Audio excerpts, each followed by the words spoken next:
അപ്പം ഇന്നാണ് നമ്മുടെ കളി.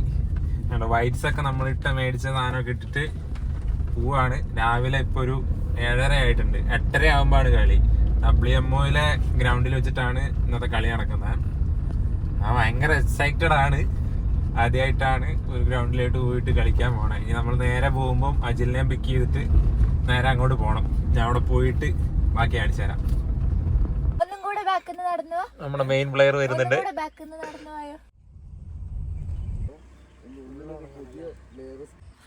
ഇപ്പം ഇവിടെയാണ് നമ്മൾ കളിക്കാൻ പോണത്. അതുകൊണ്ട് പിച്ചൊക്കെ അവിടെ റെഡി ആയിക്കൊണ്ടിരിക്കുന്നുണ്ട്. അവിടെ വരെ ഒന്ന് പോയി നോക്കാം. ആണോ?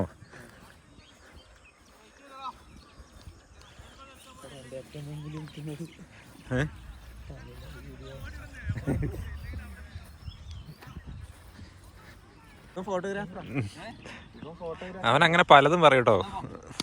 എന്നിട്ടോ വാരി ചെയ്ത് കൊടുക്ക്. ഇല്ല ഉരുട്ടി വിടുന്നില്ലേ?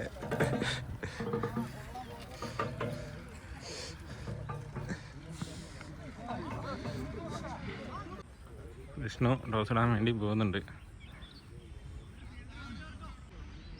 ജിഷ്ണുവാണ് ഇടാൻ പോകുന്നത്. ഷൂ മേടിച്ചില്ല. അമ്പയറിനെ കൊണ്ട് ഇടിപ്പിക്കുന്നുണ്ട്. യെസ്,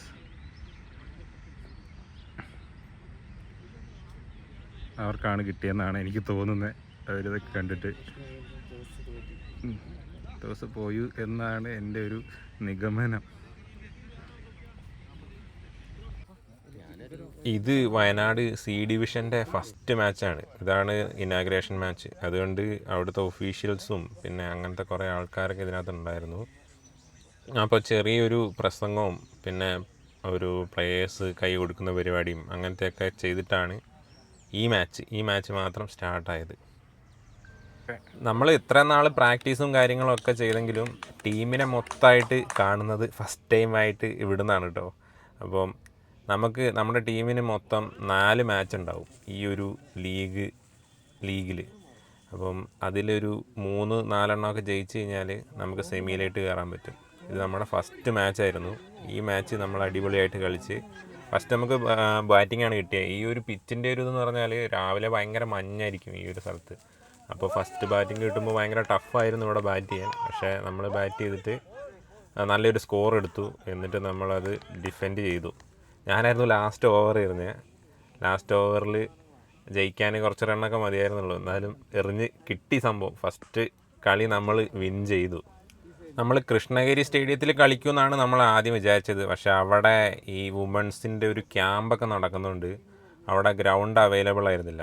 അപ്പം എന്താക്കി, സി ഡിവിഷൻ മൊത്തം ഈ WMO ഗ്രൗണ്ടിൽ വെച്ചാണ് നടക്കുന്നത്. ഇവിടെയും KCAൻ്റെ പിച്ചും കാര്യങ്ങളും എല്ലാം ആണ്.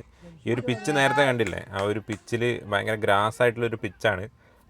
ഞാനൊക്കെ ആദ്യമായിട്ടാണ് ഇങ്ങനെ ഒരു വലിയൊരു ഗ്രൗണ്ടിൽ വന്നിട്ട് കളിക്കാൻ പോകുന്നത്. അപ്പം ഇവിടെ കളിച്ചതിൻ്റെ ഒരു എക്സ്പീരിയൻസിൽ എനിക്ക് ആകെ ഫസ്റ്റ് കളിയിൽ 2-3 ബോളേ കിട്ടിയുള്ളൂ. പക്ഷേ പിച്ച് ഭയങ്കര അൺപ്രഡിക്റ്റബിൾ ആയിരുന്നു. കാരണം കുത്തി കഴിഞ്ഞ് ചില ബോള് ഭയങ്കര ബൗൺസായിട്ട്, ഭയങ്കര ബൗൺസല്ല, താന്ന് ഒറ്റ പോക്ക് പോവും. ചിലത് ബൗൺസായി വരും. ഒന്നും പറയാൻ പറ്റാത്ത രീതിയിലുള്ളൊരു പിച്ചായിരുന്നു. പിന്നെ ഫസ്റ്റ് ടൈമാണല്ലോ കളിക്കുന്നത്. അവിടെ പോയി നിന്ന് എന്താ കാണിച്ചതെന്ന് പോലും ഓർമ്മയില്ല. അങ്ങനത്തെ ഒരു എക്സ്പീരിയൻസ് ആയിരുന്നു. എന്തായാലും ഫസ്റ്റ് കളി നമ്മളൊരു 150 അടുത്ത് സ്കോർ ചെയ്തിട്ട് നമ്മളത് ഡിഫെൻഡ് ചെയ്ത് ജയിച്ചു. നമ്മൾ ആ ഒരു കളി ജയിച്ചു. അത് കഴിഞ്ഞിട്ടുണ്ടായിരുന്ന 3 കളി ഞാനിവിടെ തന്നെ പറയാണ്, വേറെ വീഡിയോ ഇടുന്നില്ല. ആ 3 കളിയിലും നല്ല രീതിയിൽ തന്നെ പൊട്ടി. നമ്മൾ സെമി കാണാണ്ട് പുറത്തായി. എന്താ പറ്റിയെന്ന് വെച്ചാൽ ഫസ്റ്റ് കളിയിൽ ഉണ്ടാക്കിയ പോലെ ഒരു ടോട്ടൽ പിന്നെ ഒരു ഒറ്റ കളിയിലും നമ്മുടെ ടീമിന് ഉണ്ടാക്കാൻ പറ്റിയില്ല. നമ്മൾ പ്രാക്ടീസ് ചെയ്യുമ്പോൾ നെറ്റ്സ് ചെയ്യുമ്പോൾ ഒക്കെ നല്ല രീതിയിൽ കളിച്ച് എല്ലാവരും അത്യാവശ്യം നല്ല രീതിയിൽ കളിക്കുന്ന ആൾക്കാരായിരുന്നു. പക്ഷേ ഇവിടെ വന്നിട്ട് ആർക്കും അങ്ങോട്ട് അവരുടെ ഒരു പെർഫോമൻസ് എടുക്കാൻ പറ്റിയില്ല. എനിക്കൊക്കെ എല്ലാവർക്കും ഫുൾ ബാറ്റിങ്, അതായത് നമ്മൾ ഫുൾ ഓൾ ഔട്ട് ആകുമായിരുന്നു. എല്ലാവർക്കും ബാറ്റിങ് കിട്ടി, ബോളിങ് കിട്ടി, അങ്ങനെ എല്ലാം കിട്ടി. പക്ഷേ എൻ്റെ കാര്യം ഞാൻ പറയുകയാണെങ്കിൽ ഞാൻ 3 പ്രാവശ്യം എൻ്റെ കുറ്റി പോവുകയാണ് ചെയ്തത്. കുത്തി കഴിഞ്ഞ് നേരെ കുറ്റിയിലേക്ക് വരുന്ന ബോള് നമ്മൾ ഒന്നും ചെയ്യാൻ പറ്റുന്നില്ല, നേരെ കുറ്റിയിൽ വന്ന് കയറുന്നു. അത് ബോൾ ഹൈറ്റിലേട്ട് ആവുന്നില്ല, താന്ന് ഒറ്റ വരവായിരുന്നത്. നേരെ പോയിട്ട് രണ്ടാമത്തെ കളി ഞാൻ ഇറങ്ങിയിട്ട് നേരെ പോയിട്ട് അടിക്കാനുള്ള ശ്രമമായിരുന്നു. പോയി അടിക്കാൻ നോക്കി, സ്ലോ ബോൾ വന്നു. സ്ലോ ബോൾ എന്ന് പറഞ്ഞാൽ ഭയങ്കര ഒരു സ്ലോ ബോൾ. അതൊട്ടും ടൈമിങ് കിട്ടിയില്ല, LB ആയിപ്പോയി. അത് കഴിഞ്ഞിട്ടുള്ള കളിയിൽ നേരെ പോയിരുന്നു, ഞാൻ ബാക്ക് ഫുട്ടിൽ ഇറങ്ങിയിട്ട് ഡിഫെൻഡ് ചെയ്യാൻ നോക്കി. ബാക്ക് ഫുട്ടിൽ സ്പിന്നായിരുന്നു എറിഞ്ഞുകൊണ്ടിരുന്നത്. അങ്ങനെ ചെയ്ത് കഴിഞ്ഞാൽ കുറ്റി പോകുമെന്ന് എന്നോട് ജിഷ്ണു പറഞ്ഞിട്ടുണ്ടായിരുന്നു. പക്ഷേ ഞാനതൊന്നും ശ്രദ്ധിച്ചില്ല, നേരെ പോയി നിന്നു, ബാക്ക് ഫുട്ടിൽ ഡിഫെൻഡ് ചെയ്തു, കുറ്റി പോയി. ബോൾ നേരെ ബാറ്റിൻ്റെ അടിയിൽ കൂടെ പോയി, കുറ്റി പോയി. അടുത്ത കളിയിൽ ലാസ്റ്റ് കളി നമ്മൾ ചേസ് ചെയ്യേണ്ടായിരുന്നു. നല്ല രീതിയിൽ സ്റ്റാർട്ടിംഗ് ഒക്കെ കിട്ടിയതാണ്. ഒരു ഫസ്റ്റ് ഇറങ്ങിയ നമ്മുടെ ജബലിക്കൊക്കെ 50 ഒക്കെ അടിച്ചായിരുന്നു. അത് കഴിഞ്ഞ് ഇങ്ങനെ പോയിക്കൊണ്ടിരുന്നത്. പിന്നെ ഇറങ്ങിയ ആൾക്കാരും പെർഫോം ചെയ്യാൻ പറ്റിയില്ല. പിന്നെ ഞാനൊക്കെ ഇറങ്ങി, അന്നാണ് എനിക്ക് തോന്നുന്നു ലാസ്റ്റ് കളിയിലാണ് ഒരു 10 ബോൾ നിന്നത്, എന്നിട്ടൊരു 5 റൺ എടുത്തു. അന്ന് ഞാൻ അത്യാവശ്യം ടൈമിങ്ങും കാര്യങ്ങളൊക്കെ ബാറ്റിലൊക്കെ ടച്ചൊക്കെ ആവുന്നുണ്ടായിരുന്നു. പക്ഷേ അടിക്കണം എന്നുള്ളൊരു സംഭവം വന്നപ്പം കയറി അടിക്കാൻ നോക്കി, ബോള് കുത്തി സ്വിങ്ങല്ല, നേരെ കുറ്റിക്ക് നേരെ വന്നു, സ്റ്റെമ്പ് പോയി.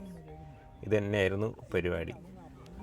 അപ്പം ഈ ടൂർണമെൻറ്റിൽ നിന്നിട്ട്, ഈ ഒരു സീസണിൽ നിന്ന് എൻ്റെ ഒരു വിലയിരുത്തലിൽ, എൻ്റെ പേഴ്സണൽ ഒപ്പീനിയനിൽ ഞാൻ പറയുകയാണെങ്കിൽ, നമ്മൾ നെറ്റ്സിലും അവിടെയൊക്കെ പോയിട്ട് അത്യാവശ്യം നല്ല സ്പീഡിൽ, അതും ബൗൺസ് ഉള്ളൊരു നെറ്റ്സിലാണ് നമ്മൾ എറിഞ്ഞും ബാറ്റ് ചെയ്തൊക്കെ നിന്ന് പഠിച്ചത്. അവിടെ നിന്ന് അത്യാവശ്യം നല്ല രീതിയിൽ നമുക്ക് ടച്ച് ആവുന്നുണ്ടായിരുന്നു. പക്ഷേ ഈ ഒരു മെയിൻ പിച്ചിലേക്ക് വന്നപ്പം അവിടെ എറിഞ്ഞുകൊണ്ടിരുന്ന അത്ര സ്പീഡ് ഇവിടെ ഇല്ല, ഒന്നാമത്തെ കാര്യം. പിന്നെ ബൗൺസും ഉണ്ടായിരുന്നില്ല. അവിടെ കുറ്റിക്ക് നമ്മൾ എറിഞ്ഞ് പഠിച്ചുമില്ല, കുറ്റിക്ക് വരുന്നത് ഡിഫെൻഡ് ചെയ്ത് അങ്ങനെ നോക്കിയില്ല. ഒരു ലെങ്ത്ത് ബോളിലാണ് മൊത്തം എറിഞ്ഞ് പഠിച്ചതും കളിച്ചതൊക്കെ. ആ ഒരു ലെങ്ത്തിൽ ഇവിടെ ബോൾ വന്നില്ല. ഇവിടെ ആരും ഫാസ്റ്റ് എറിഞ്ഞില്ല, മെയിനായിട്ട് അതാണ് സംഭവം. ഫാസ്റ്റ് എറിയുന്ന ആൾക്കാർ വരെ അവിടെ പയ്യെ വന്ന് നിന്നിട്ട്, എറിയുന്ന പോലെ വന്ന് നിന്നിട്ട് കുറച്ച് സ്പീഡിലങ്ങ് എറിയും. സ്പിന്നും അല്ല ഫാസ്റ്റും അല്ല, അങ്ങനെ ഒരു രീതിയിലായിരുന്നു എല്ലാവരും ഇവിടെ ബോൾ ചെയ്തുകൊണ്ടിരുന്നത്. ആ ഒരു സംഭവം ടൈമിങ് ചെയ്ത് കണക്ട് ചെയ്യാൻ എനിക്ക് പറ്റിയില്ല. അതാണ് എനിക്ക് പറ്റിയ പ്രശ്നം. പിന്നെ ബോളിങ്ങിൻ്റെ കാര്യം പറയുകയാണെങ്കിൽ, ബോളിങ് അത്യാവശ്യം നല്ല രീതിയിൽ ഞാൻ ചെയ്തു. അത്യാവശ്യം റണ്ണ് കൊടുക്കാണ്ട് ഒരു 6-7 അത്രയുള്ള എക്കണോമിയിൽ നല്ല രീതിയിൽ വിക്കറ്റും കിട്ടിയിട്ടുണ്ട്. അധികം റണ്ണും പോയിട്ടില്ല, നല്ല രീതിയിൽ ചെയ്യാൻ പറ്റുന്നുണ്ട്. പക്ഷെ നമ്മൾ അവിടുന്ന് എറിഞ്ഞ് ചെയ്ത പോലെ നമ്മൾ കറക്റ്റ് ലെങ്ത്തിൽ ഇവിടെ എറിഞ്ഞ് കഴിഞ്ഞാൽ ആരും അടിക്കുന്നൊന്നുമില്ല. പക്ഷെ നമ്മൾ എപ്പോഴാണോ കുറ്റിക്ക് എറിയാൻ നോക്കുന്നത് ആ ടൈമിൽ അടി കിട്ടും. അതായത് കയറി ബോൾ പോയി കഴിഞ്ഞാൽ അടി കിട്ടും. ഇവിടെ കളിക്കുന്ന ആൾക്കാർ മൊത്തം നമ്മൾ ഈ ടെന്നീസ് ബോളിൽ കളിക്കുന്ന ആൾക്കാരാണ് മേജറിൽ ഇവിടെ വന്നിട്ട് ഈ ലീഗിൽ കളിക്കുന്നത്. അപ്പം ആ ഒരു ലെങ്ത്തിൽ ബോൾ എറിഞ്ഞ് കൊടുത്താൽ നല്ല രീതിയിൽ അടി കിട്ടും. അല്ലാണ്ട് പ്രശ്നങ്ങളൊന്നും ഉണ്ടായിരുന്നില്ല ബോൾ ചെയ്യാൻ നേരത്ത്. പിന്നെ മേജറായിട്ട് എനിക്ക് പറ്റിയ വേറൊരു പ്രശ്നം എന്ന് പറഞ്ഞാൽ ഫിറ്റ്നസ്. ഞാൻ ഇവിടെ ഈ രാവിലെ കളിക്കാൻ പോയെന്ന ടൈമിൽ വാമപ്പ് ഒന്നും ചെയ്യാണ്ട് പോയിട്ട് എന്ത് ചെയ്തു, പാഡൊക്കെ ഇട്ട് നേരെ പോയി ഫസ്റ്റ് തന്നെ ഒരു ഡബിൾ അങ്ങ് ഓടിക്കഴിഞ്ഞപ്പോൾ ഈ കാലിൻ്റെ മസിലിലെ അവിടെ അങ്ങ് പിടിച്ചിട്ട് ഭയങ്കര വേദനയായിരുന്നു. നമ്മൾ സാധാരണ ക്രിക്കറ്റ് കാണുമ്പോൾ ഈ ധോണിയും സച്ചിനും അവരൊക്കെ ഈ കാലിനൊക്കെ വേദന വന്നിട്ട് കിടക്കുന്ന കണ്ടിട്ടില്ലേ? നമ്മളൊക്കെ അപ്പോൾ ഇരുന്ന് പറയല്ലേ ഇവരെന്താ കാണിക്കുന്നത്. അതൊക്കെ ഇവിടെ വന്നിട്ടാണ് എനിക്ക് സംഭവം മനസ്സിലാകുന്നത്. ഫസ്റ്റ് തന്നെ ഒന്ന് ഓടിക്കഴിഞ്ഞപ്പോൾ എൻ്റെ കാലിൽ പിടിച്ചു. ഫസ്റ്റ് തന്നെ ഓടിക്കഴിഞ്ഞപ്പോൾ അത് ആ പിച്ചിൽ ഹാർഡായിട്ട് ചവിട്ടിയിട്ട് അങ്ങ് ഓടുമ്പോഴേക്കും നമ്മുടെ ശരിക്കും തുടഭാഗമില്ലേ, തൈസ്, അവിടെ ഫ്രണ്ട് ഭാഗത്ത് ഭയങ്കരമായിട്ടൊരു വേദനയും വന്നു. എന്നിട്ട് രാത്രി പോയിട്ട് ഈ ബോളൊക്കെ എടുത്തിട്ട്, ടെന്നീസ് ബോളില്ലേ, അതൊക്കെ എടുത്തിട്ട് ഉരുട്ടിയാണ് അത് റെഡിയാക്കിയത്. ഒരു 2-3 ദിവസം എടുക്കും ആ വേദന പോകാൻ. പിറ്റേ ദിവസം അടുത്ത കളിക്ക് പോയപ്പം കുറേ വാമപ്പൊക്കെ ചെയ്തിട്ടാണ് ഇറങ്ങിയത്. എന്നാലും ആ വേദന പിന്നെയും വന്നു. ഈ മെയിനായിട്ട് വേദന വരുന്നത് ഈ പിച്ചിൽ ഓടുമ്പം, അതായത് ബോൾ അടിച്ചിട്ട് സിംഗിളോ ഡബിളോ എടുക്കാൻ വേണ്ടി ഫസ്റ്റ് ആ ഒരു കാല് വെക്കൂലേ, ആ ഒരു സമയത്ത് അങ്ങ് വേദന വരും, ഒരു പിടുത്തങ്ങ് വരും. അത് എനിക്ക് ഭയങ്കര പ്രശ്നമായിരുന്നു. അത് മര്യാദയ്ക്ക് വാമപ്പും കാര്യങ്ങളും ഒന്നും ചെയ്യാണ്ട് പോയിട്ടാണത് വന്നത്. അതെന്തായാലും ആ സംഭവമൊക്കെ ഓവർകം ചെയ്യണം അടുത്ത പ്രാവശ്യം. പിന്നെ ഉണ്ടായിരുന്നൊരു പ്രശ്നം എന്ന് പറഞ്ഞാൽ, ബോൾ ചെയ്യാൻ പോകുമ്പം പ്രോപ്പറായിട്ടുള്ള ഒരു സ്റ്റെപ്പില്ലേ, ആ സംഭവം എടുത്തില്ല കറക്റ്റ്. ഞാൻ ബോൾ ചെയ്യുന്ന കണ്ടറിയാം, കുറച്ച് ദൂരം പോയിട്ട് വന്നിട്ട് പയ്യെ ബോൾ എറിഞ്ഞ് കൊടുക്കുകയാണ് ചെയ്തത്. പിന്നെ അടുത്ത കളിയിലൊക്കെ ആയപ്പോൾ ഞാൻ സ്പിന്ന് എറിയാൻ തുടങ്ങി. സ്പിന്നും വലിയ കുഴപ്പമില്ലാണ്ട് എറിഞ്ഞു. പക്ഷേ എനിക്ക് ഫാസ്റ്റ് തന്നെ എറിയണമെന്നായിരുന്നു. ആ ഒരു റണ്ണപ്പ് കറക്റ്റ് കിട്ടിയില്ല. അപ്പം ഈ കാര്യങ്ങളൊക്കെ റെഡിയാക്കിയിട്ട് അടുത്ത സീസണിൽ വളരെ നല്ല രീതിയിൽ തിരിച്ചു വരണം എന്നാണ് വിചാരിക്കുന്നത്. അതിന് വേണ്ടിയിട്ട് നല്ലൊരു പിച്ച് കണ്ടുപിടിക്കണം. നെറ്റ്സിൽ കളിച്ചിട്ട് കാര്യമില്ല എന്നാണ് എനിക്ക് തോന്നുന്നത്. നല്ലൊരു ഇതേപോലത്തെ ഒരു പിച്ച് എവിടെയെങ്കിലും വയനാട്ടിൽ എവിടെയെങ്കിലും കണ്ടുപിടിച്ചിട്ട് അവിടെ പോയി പ്രാക്ടീസ് ചെയ്യണം എന്നാണ് വിചാരിക്കുന്നത്. അപ്പം ഇതൊരു ഫസ്റ്റ് സീസൺ ആയതുകൊണ്ട് അതിൻ്റെ കുറേ പ്രശ്നങ്ങളുണ്ടായിരുന്നു. ആ സംഭവമൊക്കെ മനസ്സിലായി, എങ്ങനെയാണ് ഇവിടെ കളിക്കുന്നത്, അങ്ങനെ സംഭവമൊക്കെ ഒരു എക്സ്പീരിയൻസ് കിട്ടി. ഇനി സെറ്റാക്കി എടുക്കണം. അടുത്ത സീസണിൽ എന്തായാലും ഇതേപോലെ ആവരുത്, എന്തായാലും അടിപൊളിയാവണം എന്നാണ് വിചാരിക്കുന്നത്. അപ്പം അടുത്ത സീസണിൽ കാണാം. ബൈ.